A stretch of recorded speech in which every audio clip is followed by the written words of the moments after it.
వరలక్ష్మి వ్రతం శుభాకాంక్షలు అండి అందరికీ కూడా. ఎంతమంది వరలక్ష్మి వ్రతం రోజే వ్రతం చేసుకున్నారో కామెంట్ చేయండి. నేనైతే చేయాలా వద్దా అనుకుంటూ మొత్తానికైతే వరలక్ష్మి వ్రతం కంప్లీట్ చేసేసుకున్నాను. ఇది నేను సెకండ్ టైం చేయడం అనమాట వ్రతము. ఆ అమ్మవారి దయ వల్ల ఫస్ట్ టైం కంటే కూడా నేను సెకండ్ టైం చేసేవారికి నాకు చాలా కూడా కలిసి వచ్చింది. అసలు అంతా కూడా అమ్మ దయనే.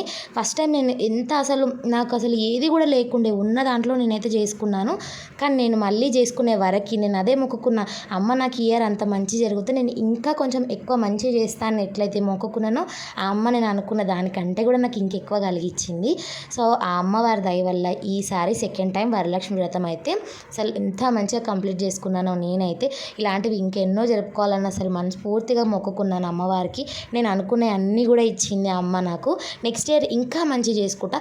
నేను ఫస్ట్ టైం చేసుకున్నప్పుడు జస్ట్ ఇద్దరికే వాయనం ఇచ్చినాను, ఎందుకంటే మా సిచ్యువేషన్ వల్ల. కానీ ఈసారి నేను 12 మెంబర్స్కి 11 మెంబర్స్కి అట్లా వాయనం అయితే ఇచ్చినుండే. సో అట్లా అనమాట. ఇంకా మనం మనస్ఫూర్తిగా ఏది చేసుకున్నా కూడా ఆ అమ్మ కలిగించాలనుకుంటే కలిగిస్తుంది. మీరేమంటారు? 10 మెంబర్స్కి వాయనం ఇవ్వడం పెద్ద పనా అని చాలామంది అనుకుంటుండొచ్చు. కానీ అది అక్కడ చేసే వాళ్ళకి మాత్రమే తెలుస్తుంది. ఇక్కడైతే పూజ అయితే కంప్లీట్ అయిపోయి వాయనాలు అయితే ఇచ్చానమాట.